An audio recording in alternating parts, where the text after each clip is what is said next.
think he's operated with much wisdom on almost any file. Well, actually, while he was around the world trying to get a seat at the United Nations table, at that time I was in Washington, D.C., attending a conference, Conservative Political Action Conference. But that's when COVID was just sort of coming on the scene. Right. But at the same time, our nation was paralyzed economically with the railroads being shut down, right, especially in the East here. And some of these issues that I think are grossly misunderstood both by the press and by the Prime Minister in terms of some of the issues around pipelines and indigenous claims and so on.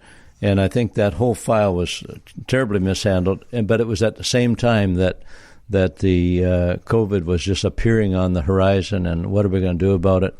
The United States quickly acted to shut down the borders, especially to incoming passengers from China, from the Wuhan area, which is where it's deemed that this virus originated. And so, we called out the Prime Minister at that time, hey, come home from Africa, come home and deal with the issues here.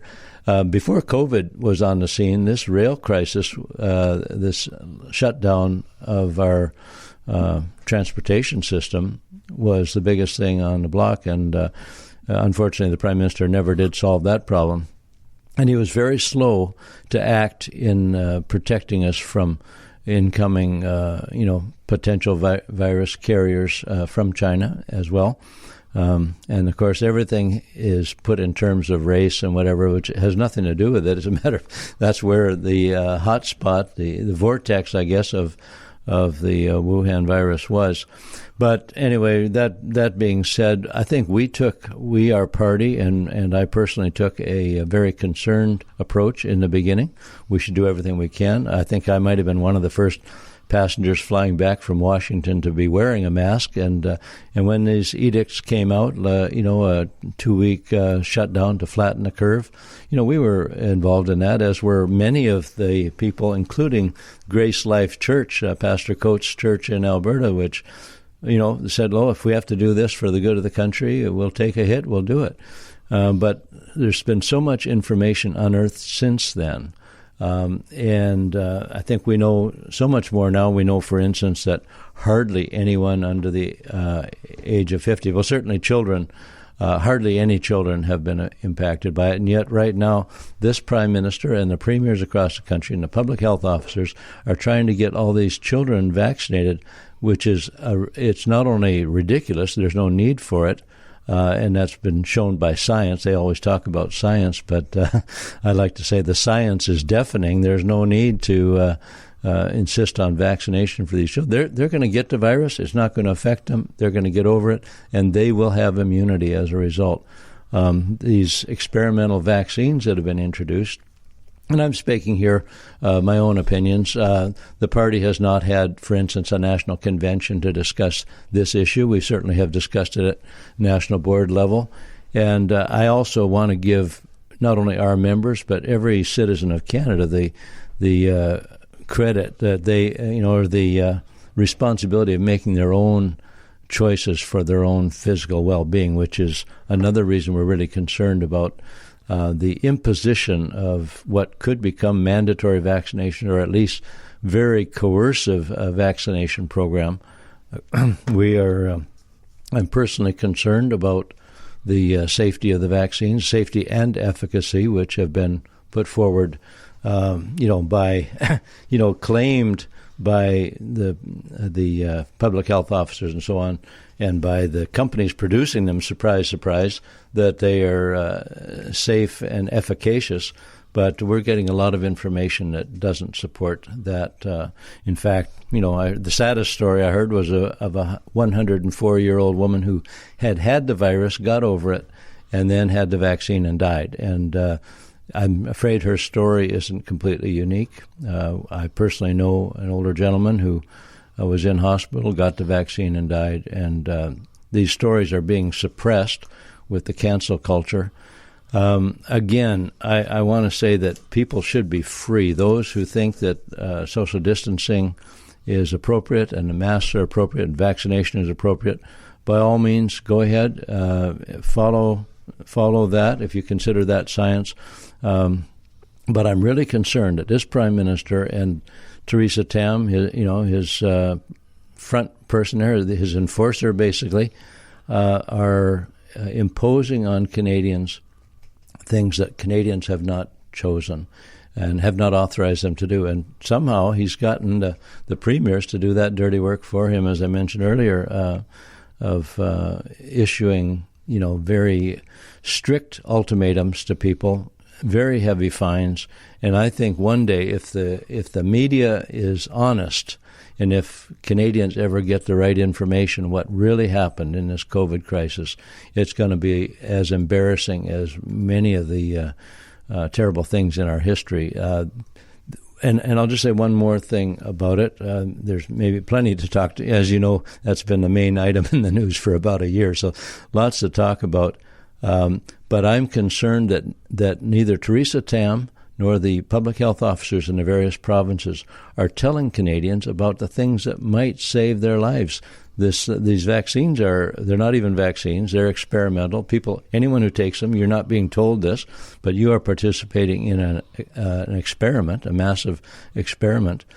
But there are remedies that many doctors are claiming would save lives and lives and lives, and that's ivermectin, hydroxychloroquine, and supporting your own immune system with vitamin C, vitamin D, zinc. And, of course, we know that Derek Sloan just got rudely treated by the health minister on this very topic.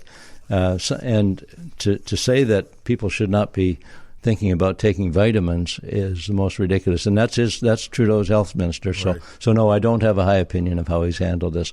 I myself have been vaccinated, and I'm a little frustrated because I like you. I'm not entirely convinced about the efficiency of some of the measures.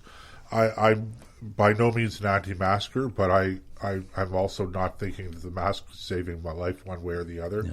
So I kind of go along with it when I'm indoors. When I'm outdoors, I don't bother wearing my mask. And but so I had my first vaccination. I had the AstraZeneca. And now I just read today that the Ontario government has suspended the AstraZeneca vaccination. So I've only had one, and I'm thinking, okay, I thought I had to have two. So, it's even for people, there's a wide range of opinion, and I agree there's a wide range of scientific opinion on this as well. It's not all uniform and unanimous. So, But even then, I mean, the consistency and the way that the government has rolled these things out, and it seems to have been, to me, very arbitrary, the decisions that are being made, and then decisions that are not even being enforced. And for instance, you're from BC, you come to Ontario, and you were driving around today, Rod. You probably noticed that not a whole lot of people are following the stay-at-home order here in Ontario. So it's and that's really bad. I've said this before on the show. It should be concerning to everybody when the government makes regulations and makes laws that nobody follows, and in the end, as a matter of principle, the law itself comes into disrepute. And when you live in a free country like ours, you depend on people's respect for the law and their willingness to obey the law without coercion. Mm-hmm. And in the absence of that will, the only tool that's left to the government is coercion. And so we see it now with raids on Sunday services in churches, because they're not quote unquote social distancing. So it should be troubling, irrespective of your views on these things. Well, I totally agree with you that when the government passes laws that they don't enforce. We saw it in BC. A simple example: years ago, they passed bicycle helmet laws. If you were riding a bicycle, you had to wear a helmet. But it turned out there were so many people that they did not want to enforce that on, that some could flaunt the law, others felt they had to obey it, and so then you see people every day riding around without a helmet. I think it was a foolish law to start with. I think helmets are a good idea, but when you're forcing people to do these kind of things, it's coercive. So the enforcement of these ridiculous edicts from the public health officers has become a real concern. And you're right. The government either has to let them be broken, let these edicts be broken, or they have to use excessive coercion, as they've been doing in Alberta, for instance. I don't know what happened to Jason Kenney when he left Ottawa and became Premier of Alberta, but now he's having pastors arrested, building big fences around churches, and putting huge fines on people. And one of the pastors he's arrested, feeds hundreds of thousands of meals to the homeless in Calgary every year, right, without sending a bill to the government for any of it. And now they're putting him behind bars. Hey, at the beginning, weren't they letting criminals out of jail because of concerns about COVID? And so they're letting convicted criminals out of jail and throwing pastors in jail who are only trying to follow their conscience. We're in a real problem in this country if the government is going to force people to violate their conscience. Okay, we're going to have to take a break, so we'll be back in a few minutes here on the Nick and Joe Show on ThinkRadio.ca.